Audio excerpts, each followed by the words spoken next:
Hello and welcome to Homemaking with Joy. I'm Rachel and these are my kids and they're happy to say, go ahead. It's time for the pantry challenge. It's time for the pantry challenge. Let me show you what we're making.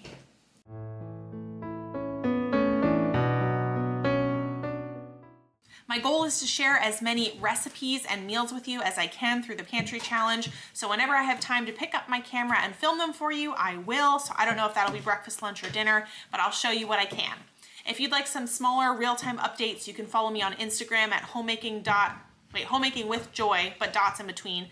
I'll link it down below so you can find it. But you can follow me there as well. So tonight we are having a chicken bake with some cheesy breadsticks and some veggies.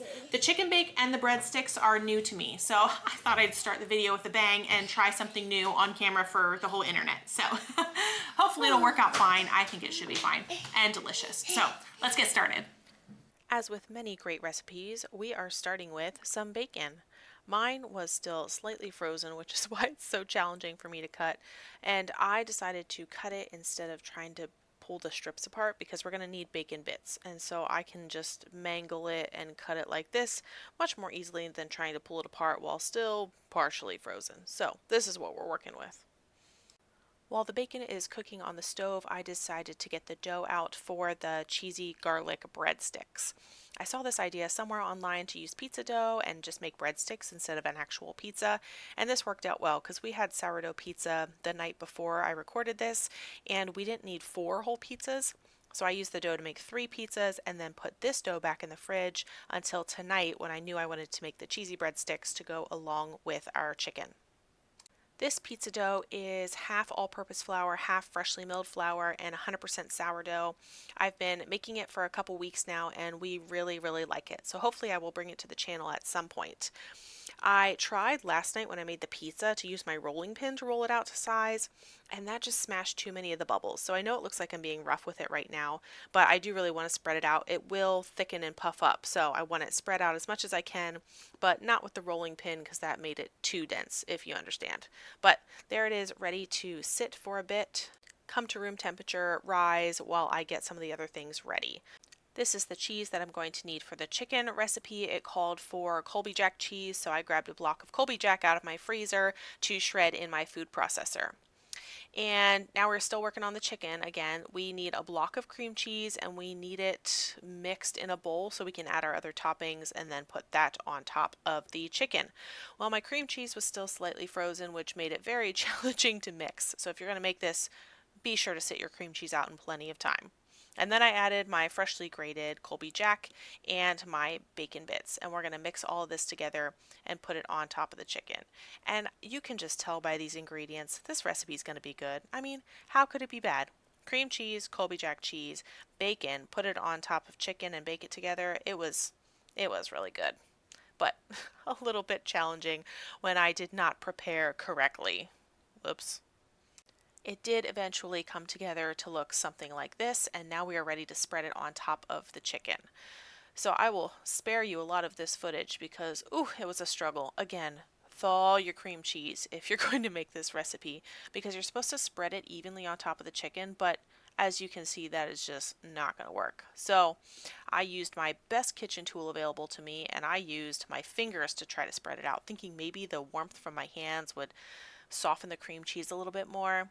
Yeah, that was not how it worked out. So I just managed best I could and knew that when I put it in the oven, the cream cheese would melt and spread out and cover the chicken just fine. And it turned out fine. It was really yummy. And once it's all baked, you can't tell where everything is anyway. So don't worry about it. The last thing to put on top is more cheese. Again, cheese covers a multitude of things. And if we just cover it in cheese, it'll be fine. So that's what I did, and then it was ready to go into the oven. I did have a couple bacon bits left over that I just put on top afterward, but into the oven it goes so I can start working on the next item. These carrots have been in my fridge for a little while and they're looking quite sad. So my original plan was to do some frozen broccoli to go with this meal, but then I saw the carrots in the fridge and knew they needed eaten. So I'm going to peel and chop some carrots to roast in the oven. Since the oven is on, I'd like to use the same appliance to cook as many things as possible, and that seems to be the most efficient. As you'll see here in a moment, I'm going to put these carrot pieces into the cast iron skillet. This is the same skillet that I used to cook the bacon just a couple minutes ago, so it still has the bacon grease in the bottom, and that'll work really nicely to roast the carrots. I don't need to get anything else out. This bacon grease doesn't need to go to waste, and I don't need to dirty another pan. And this is again one of the wonderful things about cast iron. I use this on the stove to cook the bacon, and I will just put it in the oven to roast the carrots. And bada bing, bada boom. Here's some salt and pepper. And do I add anything else? Nope, just got to mix that up and then pop it in the oven with everything else. Whenever I do a lot of things in the oven at the same time, I just pick the most basic temperature and stick with that. So the chicken was supposed to be baked at 350, so that's what everything is baking at right now. This breadstick, pizza dough, whatever, needs to be baked at 425. So my plan is just the last 10 minutes of the chicken baking time, I'm going to increase the temperature to 425 so I can bake these breadsticks. I do already have my cast iron pizza pan in the oven warming up because that really helps make a nice crusty bottom. And you can see me adding here butter, garlic. I really like garlic, so I add plenty of that. Parmesan cheese, and then mozzarella cheese will also go on top of this. It looked a little sparse. I wasn't sure how much cheese to add. I sort of looked at a recipe, but I was also sort of eyeballing it, and it looked like a lot less cheese than an actual pizza, but it ended up turning out just fine when it melted, and you could really taste the butter and garlic, and the cheese was just a compliment. It wasn't the overwhelming flavor like the goal is with pizza. So we were really happy with this recipe, with how it turned out. Again, I just kind of guessed and made it happen, but with all of these ingredients, how could the end result be bad? I'm working on getting the cheesy breadsticks in the oven. I have my big cast iron pizza pan in there, preheated and ready to go, but it's difficult to move these things, so I use my cutting board like a pizza peel and just kind of shimmy it on there. The parchment paper helps a lot to transfer the pizza dough or the breadstick dough in this occasion. I gave my carrots a toss, and then my chicken was done. I'm just going to switch the racks here a bit. I want to put the cheesy breadsticks on the top rack so the top can kind of brown and melt really well, and the carrots will be fine on the bottom rack. The chicken is going to rest, and it is smelling really good at my house at this moment. I whipped up some sourdough bread this morning, and it is now done rising. So while the oven is on, while I'm working in here, and while it's ready to go, I am going to pop this in the oven as well. I will be sharing this recipe as soon as I can get it filmed, but it is 100% sourdough, 100% freshly milled wheat, and it turns out great every single time. I've been testing it quite a bit, and I really, really like it. I'm putting some melted butter on the top here and doing it very gently so I don't pop any of those precious bubbles, because if you know anything about sourdough and freshly milled wheat, they can be tricky, they can be extremely dense, and so I'm being careful about that. The carrots are done in the oven, and I'm also pulling out the cheesy breadsticks. Wow, they turned out so well. That little browning of the cheese on top really makes it. My family ate this entire thing in one sitting, so I think it's safe to say that I can make it again and they will be happy with it. I'm going to transfer the breadsticks over to my cutting board here so they can cool a bit, and then I can cut them. And I'm going to get my bread in the oven. I adjusted the temperature. It was only off by a couple degrees, so should be fine to pop that in there for half an hour while we eat our dinner, and then we'll have fresh bread for the week. I cut the breadsticks into strips. They were just firm enough to hold up well. We really like cooking on those cast iron pans. It gives great structure and flavor. And here is our dinner. My husband told me that I can make this meal again whenever I want, which is awesome. I love to hear that. You never know with a new recipe, but this one was a winner. Just like this bread recipe is a total winner. It's beautiful, it's delicious, and it comes out really consistently. We do not like super tough crust, especially feeding toddlers. Like the crusty Dutch oven loaf, they don't like that. So I'm adding a little more butter on top to make sure that's nice and soft and pleases the whole family. It is January 3rd. I'm enjoying some coffee and watching the snow fall outside while my kids do their quiet time and nap times. I wanted to give you the rundown for dinner tonight. I was planning something a little more interesting, but I think the kids had me up 7 times or so last night. It was rough, and so I'm beat today, and I want to take the easy route. So I remembered I have that fresh bread that I made yesterday. I have lots of eggs. Our chickens are still laying, so I have plenty of eggs, And the chicken bake that I made last night only used a little bit of bacon, so I still have bacon in the fridge, and I have some sliced cheese. So we're gonna make breakfast sandwiches for dinner tonight. So again, not super interesting, but one of my staples, and I'm glad I have all of the necessary ingredients on hand to throw it together. Everybody needs some of those quick throw together meals, something easy, because I'm not doing any prep work right now. I'm just gonna rest because I'm wiped. So I'll show you how I make those breakfast sandwiches. They're always a huge hit with my family. My kids really like them, and so I'm grateful when I can have an easy option that they also really enjoy. It's really nutritious, fills their bellies, and will get us through the evening. I remember saying to someone, no one ever warned me when I became a wife that it would be my job to feed everyone every single meal for the rest of their lives, which is a slight exaggeration and not everyone's scenario, but it is for me. And so I'm grateful that simple meals also fill bellies. You don't need to overcomplicate it. The kids love breakfast sandwiches, so I'll take it.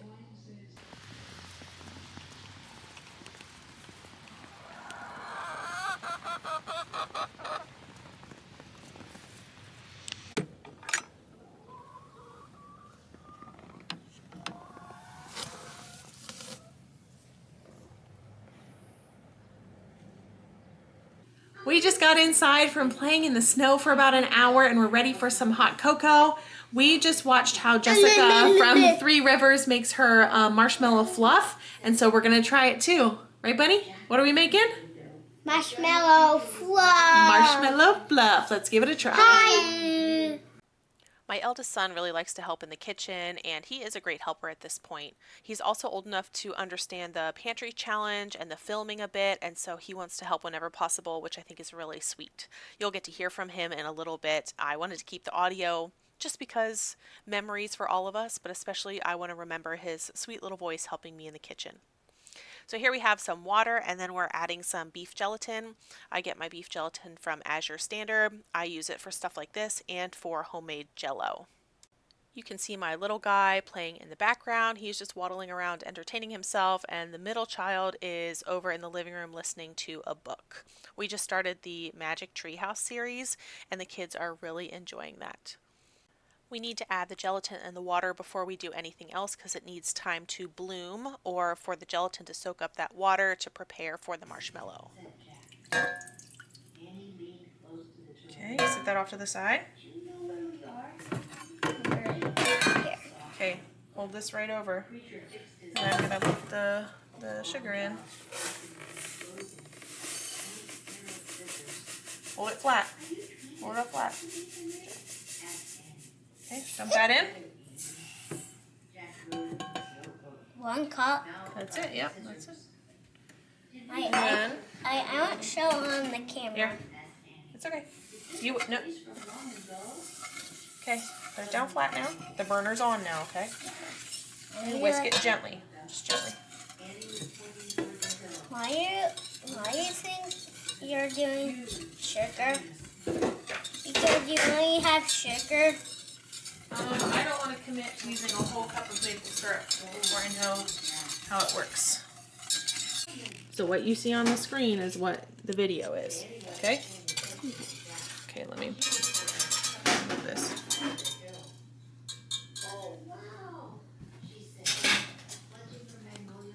Okay, ready? Ready.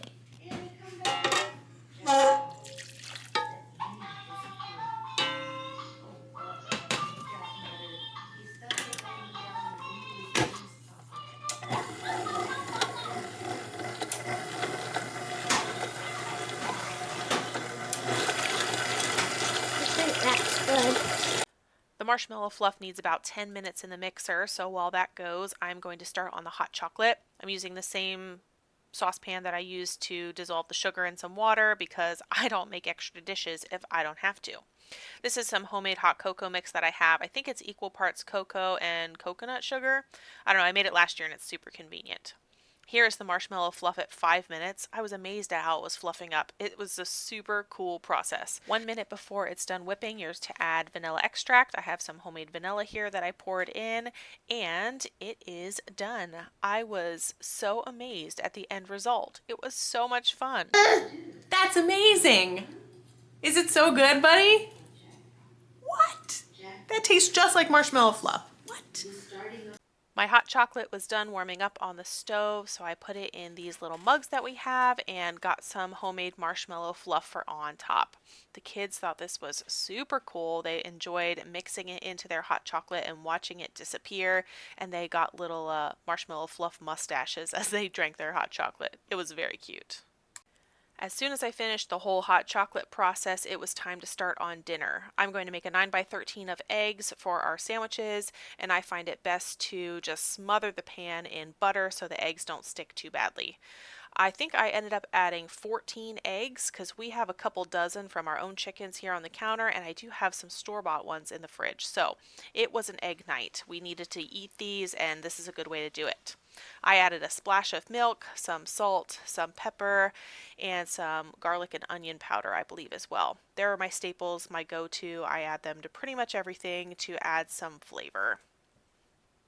I grew up in a household that didn't use a lot of different spices, didn't eat a lot of different cuisines. I wasn't introduced to a lot of that until I started cooking in my own kitchen. So I'd like my kids to be introduced to a wider range of flavors before they become adults. So I whipped up those eggs, put them in the 9x13 very carefully, put them in my oven so they could bake for me, and I'm getting the bread ready for the sandwich part of our breakfast sandwiches. This is one of the loaves that I baked yesterday of 100% freshly milled flour and sourdough. It's a tricky combination, but I found this recipe and really like it for our family. Sandwich bread's the most versatile for us, so that's what I make most often. Here you can see it has a nice tight crumb for sandwiches. You can cut it really thinly and it doesn't fall apart. It's flexible, it doesn't break, it's not crumbly, and best of all, it tastes really good. Really good. We use it for pretty much everything. My eggs are done in the oven. It's always fun to see that great big bubble on top, and my bacon is cooking away in the background. Of course, we need more butter. We need butter on the inside of the sandwiches. We had butter on top of the bread. Just butter makes everything better. I add a slice of cheese and then some egg cut out of the 9x13. I like that you can cut the egg to the size of the sandwich, and so it's easier for the kids to eat that way, and it's aesthetically pleasing. I put the cheese under the egg so the heat can melt the cheese, and this is what's for dinner, plus a couple of home canned pears on the side. I'm about ready for bed, but before I go to sleep, I need to feed my sourdough starter. One of my kiddos requested waffles for breakfast tomorrow morning, and I like to use a sourdough pancake / waffle recipe. So I need to feed this so it is ready for the morning. You just use the sourdough starter as the main component of the recipe. So I would like to put freshly milled flour in here. So my waffles tomorrow morning are mostly freshly milled and sourdough. So I'm going to do that quick. Thankfully, my kitchen is pretty far away from my kids' rooms because the mill's pretty loud. But with their sound machines and stuff, I've never had them wake up from using the mill, and it's just a little bit. So I'm going to do that, mix up my sourdough starter, and go to bed. In the past, I have just like eyeballed how much flour and water to put in the sourdough starter, and you can totally do that. Lately, I've been doing a 1-to-1 ratio just for the sake of communicating it on the internet. People ask me how I do things, and so having a little bit of a clearer instruction is helpful. So I'm going to put like 100 grams of flour and 100 grams of water, something like that, into my sourdough starter because I need a full 2 cups of starter for the recipe. So I'm going to fill this up, and I'll see you in the morning. I pre-measured 100 grams of hard white wheat to put in my mill here. I think it's amazing. You can put wheat berries in the top, and in just a couple minutes you have this beautiful freshly milled whole grain flour. I also pre-measured this 100 grams of water, and I'm giving it a good mix. I wanted to give you this angle so you can see the consistency of the sourdough starter as I put it to bed. It is the next morning, and I will spare you my sleepy face and bedhead and just show you how to make some yummy waffles. We have some butter here. I think the original recipe called for coconut oil, but I prefer butter, so butter it is. I'm adding a little bit of salt. And if you want more detailed instructions, I do have a video just on this recipe on my channel. I can link that down below. I'm going to add maple syrup as the sweetener. You can use honey, but I have a recently 1-year-old kiddo, and so I prefer maple syrup instead of honey. A couple of eggs go in. I really like having eggs from our chickens because they're room temperature on my counter. And when I put them in here, it doesn't cause my butter to re-solidify. Next is the sourdough starter. You can see it's bubbly and full from my feeding last night. You'll need a full 2 cups of this for the recipe. Like I said, it is the bulk of the recipe. Mind you, the 2 cups do not have to be exact. You can see as I measure here, it's thick and weird, and just get approximately 2 cups. It's fine. It has always worked out fine for me. And again, I like that it uses 2 cups because it kind of depletes my starter. So even if you don't get to make sourdough bread or something during the week, you can make pancakes or waffles for your family once a week and still have a really healthy sourdough starter. You saw that it took a minute to get those ingredients incorporated, but once it is awesome, looking super good. And here is my sourdough starter, quite depleted. There's just a little bit in the bottom, and that's really all you need to repopulate the whole thing. I will just dump a bunch of flour and a bunch of water in here, and over the next day, the sourdough will rise and be happy and bubbly. The last ingredient for the waffles slash pancakes is some baking soda. Be sure to sprinkle that out plenty so you don't get any clumps. I have made that mistake in the past, and it's a very unappetizing bite when you get a chunk of baking soda in your mouth. For my waffle maker, it works best if I use a full 2/3 of a cup of batter and then set the timer for 3 minutes. Of course, every waffle maker will be different, so test it out with yours and see what works. Here's my waffle after 3 minutes. It is golden brown and delicious, ready to go. So I know some people don't like waffles for breakfast because you can only make one at a time, and that will be challenging as my kids get older, but for now, one waffle feeds 2 kids, and so I don't mind letting it sit for 3 minutes while I go do something else in the kitchen because there's always something else to do. It's currently Saturday afternoon. You saw that we had waffles for breakfast and then lunch was just leftover, so that wasn't worth filming. But I did want to get one more food item filmed for this video, and that is some muffins. As I was looking through the fridge to make leftovers for lunch, I noticed that we had a couple of things to make this certain kind of muffin that our family really likes. They're called honey sausage cheddar muffins. I think that's right. And they are really, really good. So we have some sausage left over from pizza night a couple nights ago, whenever. We have some cheese left over from that as well. And otherwise it's like butter and egg and flour, which I always have. So I'm going to show you how I make those muffins this afternoon. Tonight, I'm not going to show dinner because we're going out to Chick-fil-A. It sort of breaks the rules, but one of my kiddos lost his first tooth, and so we're going to go out to celebrate and just enjoy that for what it is. So the muffins will be the last part of this video, and then I will see you next week.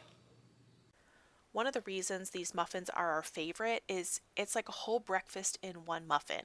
The batter part is like a pancake, and then you put sausage in the middle and cheese on top. It's nice and sweet from the honey, and it's just really good, really filling, really satisfying. You can have it alone as breakfast. You can have it with eggs on the side. Knowing I'm making these on Saturday afternoon, they will be a quick and easy breakfast on Sunday morning for us, and it's really just a win-win.